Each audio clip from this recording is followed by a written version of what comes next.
গ্ৰেপ্তাৰ হৈছে বেংক বিষয়া সেন্ট্ৰেল বেংকৰ ধমধমা শাখাৰ বেংক বিষয়া গ্ৰেপ্তাৰ কৰিছে সিআইডিয়ে নিখা সিআইডিৰ অভিযানত গ্ৰেপ্তাৰ হৈছে মেনেজাৰ বীৰেন্দ্ৰ কুমাৰ ঋণ প্ৰদানৰ নামত উৎকোচ লোৱাৰ সময়তে খাটেলুতে বিষয়াজন ধৰা পৰে নিখাই মাৰাথন জেৰাৰ অন্তত বেংক বিষয়াজনক গ্ৰেপ্তাৰ কৰিছে সিআইডিয়ে আকৌ উল্লেখ কৰিছে এগৰাকী বেংক বিষয়া সিআইডিৰ হাতত গ্ৰেপ্তাৰ হৈছে নাম হৈছে বীৰেন্দ্ৰ কুমাৰ নলবাৰীৰ সেন্ট্ৰেল বেংকৰ ধমধমা শাখাৰ বেংক বিষয়া এগৰাকী অভিযানত গ্ৰেপ্তাৰ কৰা হৈছে মেনেজাৰ বীৰেন্দ্ৰ কুমাৰক আমি সবিশেষ তথ্যৰ বাবে এই মুহূৰ্তত নলবাৰীৰ পৰা সাংবাদিক ভাস্কৰ জ্যোতিৰ সৈতে সংযুক্ত হৈছো ভাস্কৰ সেন্ট্ৰেল বেংকৰ ধমধমা শাখাৰ বেংক বিষয়া সিআইডিৰ হাতত গ্ৰেপ্তাৰ হৈছে ঋণ প্ৰসংগ ঋণ প্ৰদানৰ নামত উৎকোচ লৈছিল ঋণটো কিহৰ ঋণ আছিল কোনে অভিযোগ উত্থাপন কৰিছিল এই গোটেই বিষয়খিনি মই আপোনাৰ জৰিয়তে জানিবলৈ বিচাৰিছো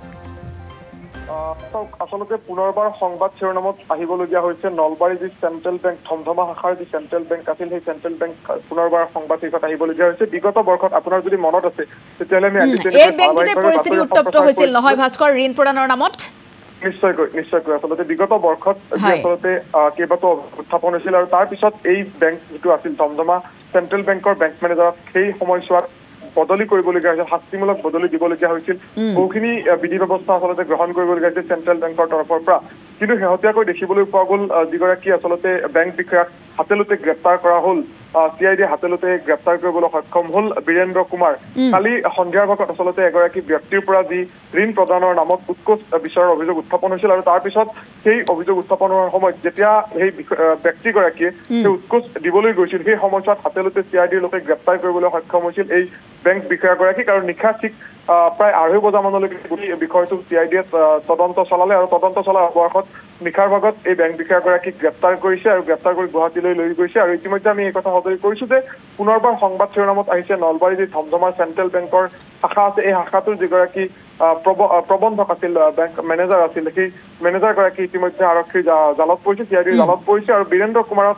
যি উৎকোচ লোৱাৰ সময়তে গ্ৰেপ্তাৰ কৰিবলৈ সক্ষম হৈছে কিন্তু আটাইতকৈ ডাঙৰ কথাটো হ'ল যে এটা বেংক আৰু এটা বেংকৰ বিৰুদ্ধে এই ধৰণৰ যি বিত্তীয় অনিয়ম বা বিত্তীয় তেওঁলোকৰ যি লেনদেন সেই লেনদেনৰ বিনিময়ত যি উৎকোচ বিচৰাৰ যি অভিযোগ উত্থাপন হৈছিল আৰু এই অভিযোগৰ পিছতে হাতেলুতে যি এই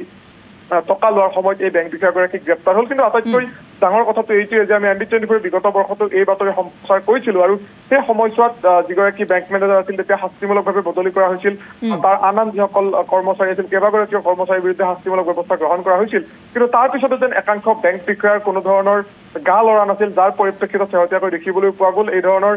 যিগৰাকী বেংক বিষয়া আছিল এই বেংক বিষয়াগৰাকীয়ে উৎকোচ লোৱাৰ সময়ত হাতেলুতে গ্ৰেপ্তাৰ হ'ল সিআইডি হাতেলুতে গ্ৰেপ্তাৰ কৰিছে যিহেতু নিশা 2:30 বজালৈকে এই যি তদন্ত সিআইডিয়ে তদন্ত বা জেৰা চলাই আছিল আৰু সেই জেৰাত ইতিমধ্যে বহুখিনি তথ্য সদৰি কৰিছে আৰু সেই তথ্যৰ ভিত্তিতে বিষয়াগৰাকীক গ্ৰেপ্তাৰ কৰা হৈছে আৰু যিহেতু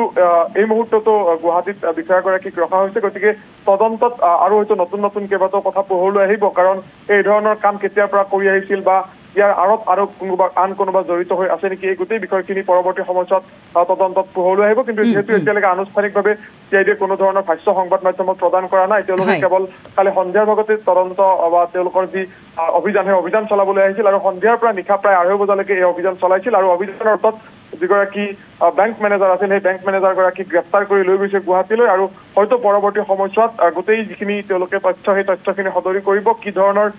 কি তথ্য লাভ কৰিলে বা এই ঘটনাত আৰু কোনোবা লোক জড়িত হৈ আছে নেকি গোটেই কথাখিনি পৰৱৰ্তী সময়ছোৱাত পোহৰলৈ আহিব পাপৰি ঠিক আছে ভাস্কৰ যথেষ্ট গুৰুত্বপূৰ্ণ এটা প্ৰসংগ অৱশেষত এগৰাকী বেংক মেনেজাৰক যেহেতু সিআইডিয়ে গ্ৰেপ্তাৰ কৰিছে ইয়াৰ পূৰ্বৰো যিসমূহ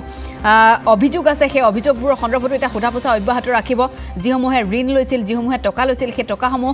আত্মসাৎ কৰাৰ যি অভিযোগ উত্থাপন হৈছিল এই গোটেই বিষয়সমূহৰ সন্দৰ্ভতো হয়তো সোধা পোছা কৰিব তেওঁলোকে ন্যায়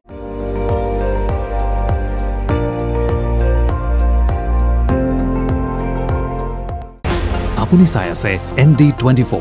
সৰ্বশ্ৰেষ্ঠ নহয় সৰ্বোত্তমৰ দৌৰত